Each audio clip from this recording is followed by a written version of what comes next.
Yeah Mouli start చేయనున్నా. నా పేరు మౌలి పాటిల్. నా అమ్మ పేరు దీపిత పాటిల్. మాతృదేవ భవ.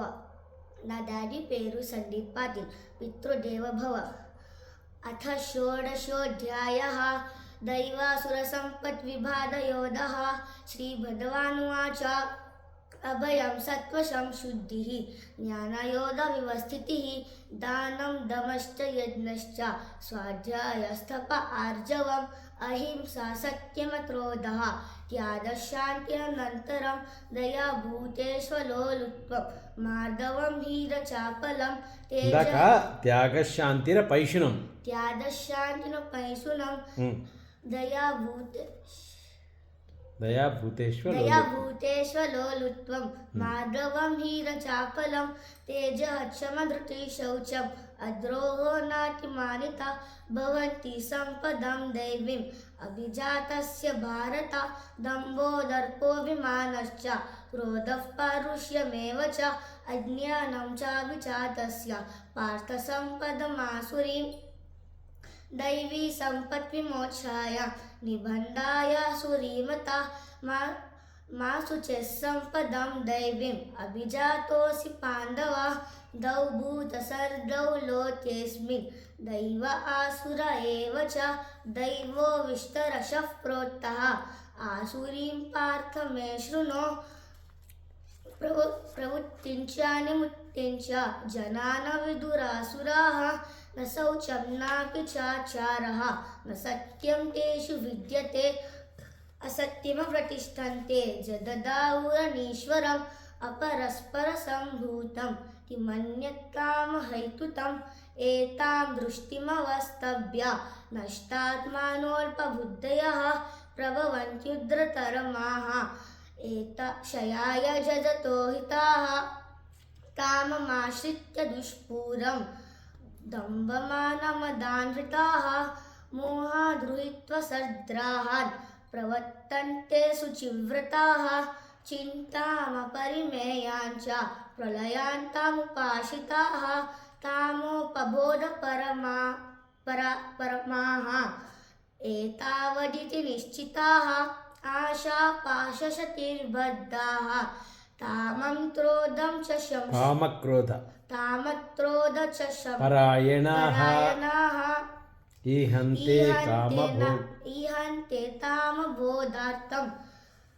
अन्यायेनार्थसञ्चयान् इदमद्य मया लब्धम् इमं प्राप्स्ये मनोरथम् इदमस्तीदमपि मे भविष्यति पुनर्धनम् असौ मया हतशत्रुः अहिंस्ये च परानपि ईश्वरो नहं बोधि सिद्धोऽहं बलवान् सुति आद्योऽभिजनवानस्मि तोयनो स्त्रीसदृशो मया यक्ष्ये दास्यामि मोदिष्ये इत्यज्ञानविमोहिताः अनेकचित्तविभ्रान्ताः मोहजालसमान्विताः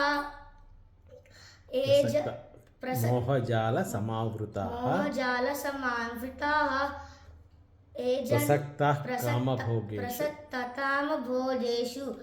पतन्ति नरकेषु च आत्मसम्भावितास्तब्धाः धनमानमदान्विताः एजन्ते नाम यज्ञस्ते दम्भे माविधिपूर्वकम् अहङ्कारं बलं दर्पं तामं क्रोधं च संश्रिताः मामात्मपरदेहेषु पतन्ति प्रद्विषन्तोऽभ्यसूयताः तानहन्विषतत्क्रूरान् संसारेषु नराधमान् क्षिपाम्यजश्वमशुभान् आसुरीष्वेव योनिषु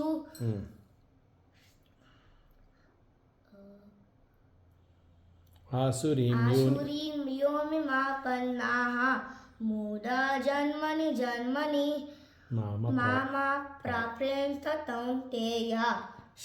ततो यान्तपरां गतिम् ततो यान्त्यधमां गतिम् ततो यान्त्यधमां गतिम् त्रिविधं त्रिविधं नरतस्येदं द्वारं द्वारं नाशात्मात्मनः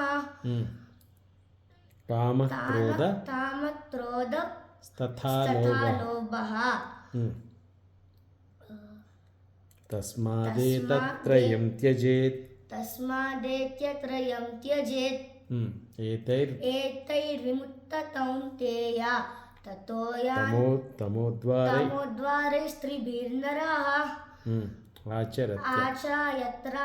आचरत्यात्मनः श्रेयः श्रेयः ततो ततो याति परां गतिं यशास्त्रविधिमुत्सृज्य वर्तते तामतारताः न स सिद्धिमवाप्नोति न सुखं न परां गतिं यशास्त्रविधिमुत्सृज्य